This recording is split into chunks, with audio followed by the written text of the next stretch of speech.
रोहतास से जहां डेयरी अनुमंडल के नौहट्टा के से जलप्रपात की डरावनी तस्वीर सामने आई है। महादेव खो में स्थित जलप्रपात का विकराल रूप देखने को मिला है। कैमूर पहाड़ी पर हुई मूसलाधार बारिश के बाद पहाड़ से निकलने वाले झरनों में गजब का उफान देखने को मिला है। ये तस्वीर महादेव खो मंदिर परिसर की है, जहां निकलने वाले झरना में इतना वाटर फ्लो आ गया कि मंदिर में श्रद्धालु भाग खड़े हुए। आसपास के दुकानदारों को फिलहाल दुकान बंद रखने के लिए कहा गया है। बता दें कि जब कैमूर पहाड़ी पर मूसलाधार बारिश होती है तो महादेव खो में इसी तरह उफान आता है। इस मानसून में इस तरह का उफान 2 बार आ चुका है। पानी के तेज बहाव के कारण लोग आसपास जाने से भी डर रहे हैं, जबकि इस वाटरफॉल में बहुत से श्रद्धालु स्नान भी करते हैं।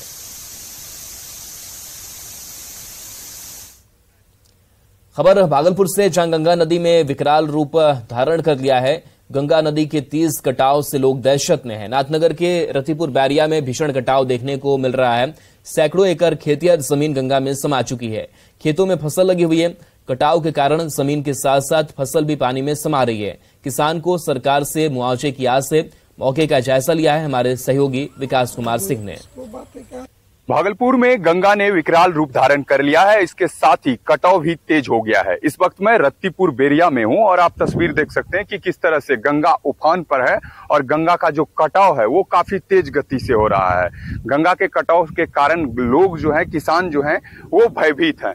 लगातार गंगा का कटाव तेज गति से हो रहा है और जो फसल लगा है गंगा किनारे, गंगा सब कुछ अपने आगोश में लेने को आमादा है।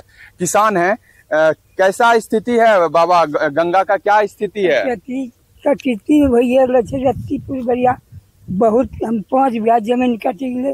संतरा मंडल नाम होले। अभी फसल जे लगलो छे, उ फसल अब बचते कि नहीं बचते? बचते, कमे उम्मीद छे। कमे उम्मीद छे। हाँ। तो पानी गंगा के बढ़ी रहलो छे? बढ़ी रहलो छे और कटाव छे। कटाव छे। हाँ। तो कैसा रहना होना हो रहलो छे? बहुत दिक्कत छे। दिक्कत छे। हाँ। तो किसान खासकर परेशान है। गंगा किनारे जो फसल है वो अब गंगा के कटाव के कारण ये गंगा की भेंट चढ़ चुकी है। और ये तस्वीर देखिए किस तरह से गंगा पूरे उफान पर है और उसके साथ ही यह कटाव की भयावह तस्वीर है, जो कि यह नाथनगर के रत्तीपुर बेरिया की यह तस्वीर है, जहां पर गंगा ने अपना विकराल रूप धारण किया है। गंगा के विकराल रूप धारण करने के साथ ही जो कटाव है वो तेज हो गया है और किसान का जो फसल है और खेत वो गंगा में समा रहा है, जिससे कि किसान काफी भयभीत और मायूस नजर आ रहे हैं। विकास कुमार सिंह, न्यूज़ 18, भागलपुर।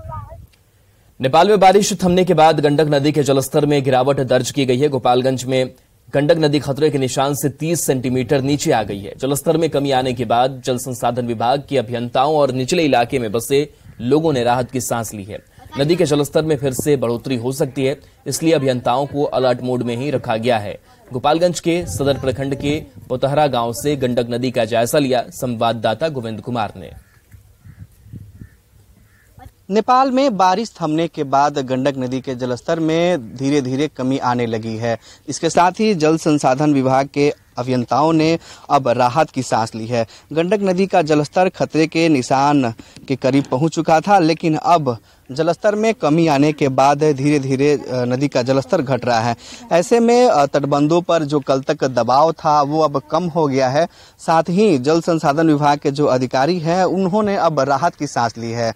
वाल्मीकि नगर बराज से पानी का डिस्चार्ज का लेवल है वो भी 1 लाख क्यूसेक से कम हो चुका है। ऐसे में नदी के जलस्तर में अब कमी आने लगी है और जल स्तर सामान्य स्थिति में पहुंच चुका है। जल संसाधन विभाग के जो यहाँ के एसडीओ हैं ओसामा वारिसी, उनके मुताबिक गंडक नदी का जलस्तर अब सामान्य हो चुका है और इससे अब बाढ़ का कोई खतरा नहीं है। फिर भी जो अभियंता हैं वो तटबंधों पर लगातार निगरानी रख रहे हैं और फ्लड फाइटिंग से संबंधित जो मटेरियल है उसे भी स्टॉक करके रखा गया, ताकि यदि नदी के जलस्तर में फिर से बढ़ोतरी होती है तो हर स्थिति से निपटा जा सके। ऐसे में जलस्तर में कमी होने से अभियंताओं ने एक बार फिर से राहत की सांस ली है। गोविंद कुमार, न्यूज़ 18, गोपालगंज। खबरें लगातार जारी है, एक नजर इस वक्त के हेडलाइंस पर। हेडलाइंस प्रेजेंटेड बाय एक अनोखी खुशबू ब्लैकस्टोन अगरबत्ती। कटिहार के शिवपुर गांव में ट्रिपल मर्डर से सनसनी। बेखौफ अपराधियों ने धारदार हथियार से गला रेत कर की मां, बेटा और बेटी की हत्या। पटना सिटी के महाराज घाट इलाके में गल्ला कारोबारी की हत्या से हड़कंप, बेलगाम अपराधियों ने मनीष कुमार को मारी गोली। पटना में जुलाई महीने में अपराधियों ने हत्या की 30 बड़ी वारदात को दिया अंजाम। एसएसपी ने पेश किया आंकड़ा, रोज औसतन एक व्यक्ति को बदमाशों ने उतारा मौत के घाट। मुजफ्फरपुर में नीट की तैयारी कर रही छात्रा की लाश मिलने से सनसनी, परिवार वालों ने हॉस्टल के इंचार्ज पर लगाया हत्या का आरोप। आरा में बालू माफिया सत्येंद्र पांडे के पास मिला हथियारों का जखीरा, एक एसएलआर, देसी कट्टा और पिस्टल के साथ 5 राइफल को भी पुलिस ने किया बरामद। रोहतास के डेरी स्थित नौहट्टा के महादेव खो में जलप्रपात का दिखा विकराल रूप। मूसलाधार बारिश के बाद कैमूर पहाड़ी से गिरने वाले झरने में आया उफान, कैमरे में कैद हुई भयावह तस्वीर। Headlines presented by एक अनोखी खुशबू ब्लैक स्टोन अगरबत्ती।